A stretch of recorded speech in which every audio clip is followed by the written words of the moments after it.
Bobot Biluan.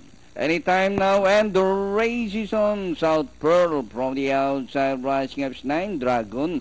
Significant other alongside Negacion. The further outside reading machine moving up by the rail is Royal Jewels and Hurricane Ali Leon Face, while Biodata is there. The trailer, Royal Jewels, 9 Dragon in the middle, Leon Face alongside. Significant other is racing in for as they round the 3/4 mile distance with 3 runners are now fighting it out for the lead. Leon Face from the outside in the middle, 9 Dragon, Royal Jewels by rail, Significant other, and joining them now is Legacy, while Hurricane Ali is running in 6 by the rail alongside his reading machine Biodata in South Pearl.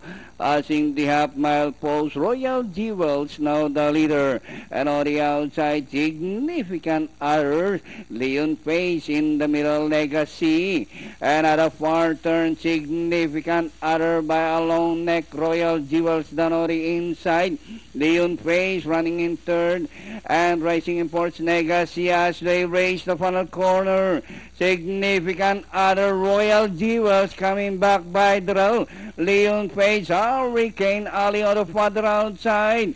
Last 200, Significant other, Royal Jewels down on the inside, and on the outside, Leon Face, Hurricane Ali, Significant other, and Royal Jewels down on the inside. Significant other, Royal Jewels by the rail, and finally it's close. Significant others, Royal Jewels, Hurricane Ali, Leon Face, and Legacy.